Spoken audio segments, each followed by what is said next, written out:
मंडळी नमस्कार.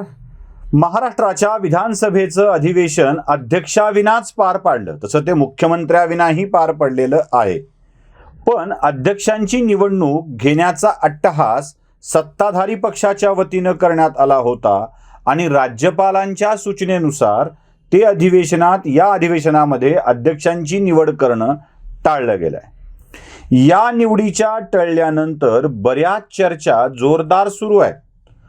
असंही म्हटलं जातं की अध्यक्षांच्या निवडीसाठी राज्यपालांनी अनुमोदन दिलं नाही आणि या अनुमोदन न दिल्यामुळे कदाचित राष्ट्रपती राजवट लागू होऊ शकली असती, म्हणून राष्ट्रवादी काँग्रेसचे नेते शरद पवार यांनी राज्यपालांशी पंगा घेऊ नका असा संदेश दिला आणि त्यानुसार ही निवड लांबविण्यात आली. यातली वस्तुस्थिती काय आहे हे तपासून घेणं आवश्यक आहे. मी यासाठी ती वस्तुस्थिती तुम्हाला सांगतो आहे, यासाठी त्या गोष्टी मांडतो आहे की या चर्चा ज्या विषयांची होती आहे, म्हणजे राष्ट्रपती राजवटीची चर्चा होती आहे ती खरी की दुसरी कुठली चर्चा खरी हे देखील तपासलं पाहिजे. यात डाव आहे की खेळ आहे हे देखील बघितलं पाहिजे. खेळ नव्हे, खेळी. राज्यपालांच्याकडून तारखा नक्की होत असतात आणि त्यानंतर राज्यपालांच्याकडून तारीख नक्की झाल्यावर विधानसभेमध्ये निवड होत असते. आता ही प्रक्रिया नियमात कशी आहे ते पहिल्यांदा समजून घेऊया. भारतीय राज्यघटनेच्या कलम 208 नुसार महाराष्ट्राच्या विधिमंडळानं काही नियम बनविले आहेत. या नियमाच्या 10व्या आवृत्तीतील भाग क्रमांक 2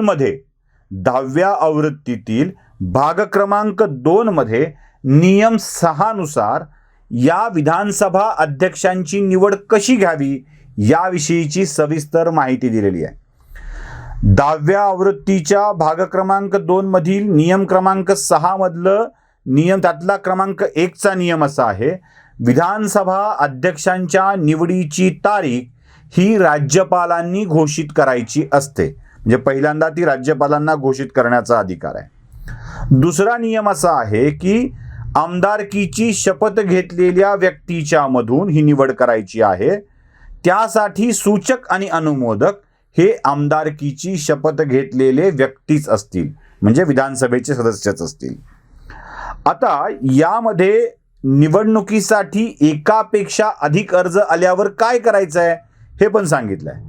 एकापेक्षा अधिक अर्ज आले तर हंगामी अध्यक्षांनी या उमेदवारांची नावं घोषित करायची आहेत आणि त्यानंतर मतदान घ्यायचं आहे बॅलेट पेपरवरती.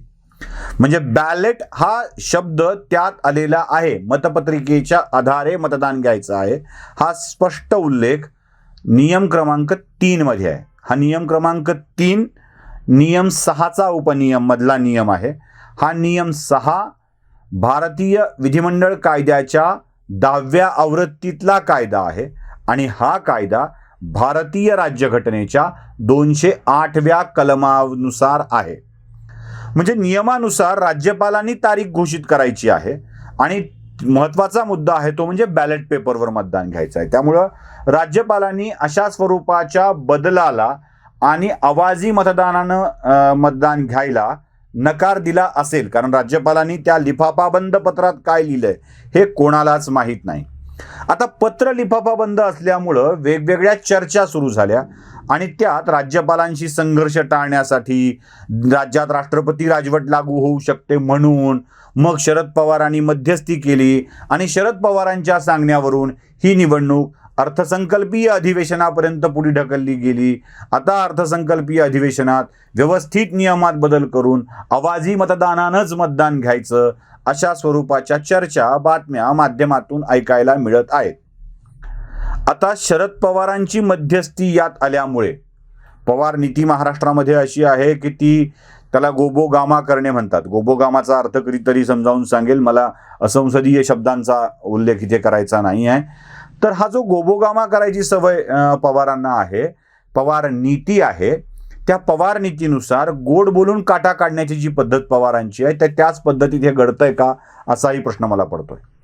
राष्ट्रपती राजवटीचं निमित्त समोर केलं गेलं कारण काँग्रेसकडून जो अध्यक्षपदाचा उमेदवार समोर येतो आहे ते उमेदवार म्हणजे ज्यांची नावं समोर येत आहेत ते एक आहेत थोपटे आणि दुसरे आहेत पृथ्वीराज चव्हाण.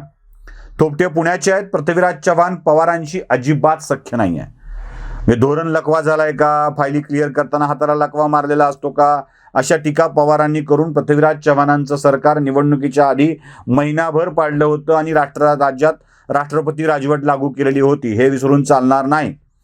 पवारांचं आणि पृथ्वीराज चव्हाणांचं अजिबात जमत नाही हे देखील सर्वश्रुत आहे. थोपटे पुणे जिल्ह्यातला एक नेता मोठा कहू देऊन त्याला अध्यक्षपदावर बसवून त्यांचं प्रस्थ वाढवण्याची नियत सुद्धा पवारांच्यामध्ये नाही, हेही लक्षात घेतलं पाहिजे. त्यामुळं काँग्रेसचा अध्यक्ष पवारांना नको असलेला होणार आहे तर तो होऊ द्यायचा नाही आणि होऊ न देता त्याला सरळ सरळ याचं खापर मात्र भाजपवर, नरेंद्र मोदींवरती टाकून द्यायचं, असा हा सगळा प्रकार आहे. राज्यपालांच्या नियमांना पाळलं नाही म्हणून, पत्राचे पाळलं नाही म्हणून राष्ट्रपती राजवट लागू होईल अशी हकाटी जी महाविकास आघाडीच्याकडून पसरवण्यात आली आहे ती हकाटी संपूर्णपणे खोटी आहे.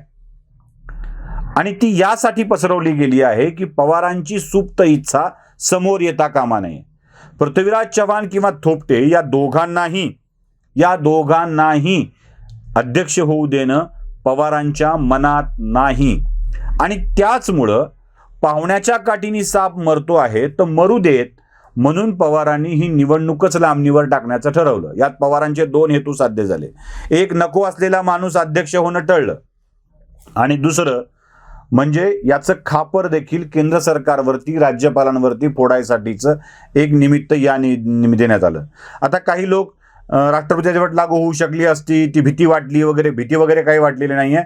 राज्यात राष्ट्रपती राजवट अशात लागू व्हायची काहीही शक्यता नाही आहे किंवा राज्यपाल तशी कृती करण्याची देखील शक्यता दिसत नाही आहे. त्यामुळं उगाचच ती भीती पसरवायची, बघा भाजपवाले कसं आम्हाला त्रास देतात असं दाखवायचं आणि मग त्या त्रासाचं मार्केटिंग करून आपल्या नको असलेल्या माणसांना देखील पदापासून दूर ठेवायचं. आणखी एक महत्त्वाचा विषय मी याआधी देखील बोलला आहे आणि तो म्हणजे शिवसेनेला नामोहरम करण्यासाठी काँग्रेस नेहमीच भाजपसोबत साटलोट करत आलेली आहे.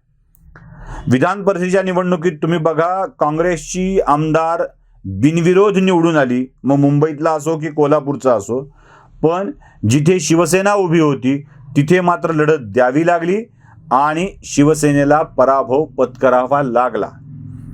आता याच काँग्रेसला भाजपच्या मदतीनं आपले आमदार निवडून येतात असल्यामुळं आता धडा शिकवण्याची वेळ आल्यामुळं शिवसेना देखील या सगळ्या प्रकारातून लांब राहिलेली आहे. म्हणजे शिवसेनेची ही मजा बघण्याची सवय देखील कामाला आली.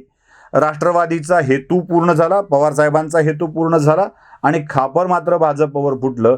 असंच सगळं या विधानसभा अध्यक्षाच्या निवडीच्या टाळण्याच्या प्रक्रियेला म्हणावं लागेल. पण या सगळ्यात एक दुर्दैवी गोष्ट अशी घडली की मागच्या अनेक दिवसापासून महाराष्ट्राच्या विधानसभेचं अध्यक्षपद रिक्त आहे. 2 अधिवेशनं अध्यक्षाविना झालीत. यापेक्षा दुर्दैवी दुसरी कुठली गोष्ट महाराष्ट्राच्या लोकशाहीसाठी असणार आहे. व्हिडिओ आवडला असेल तर लाईक, शेअर आणि सबस्क्राईब नक्की करा. धन्यवाद.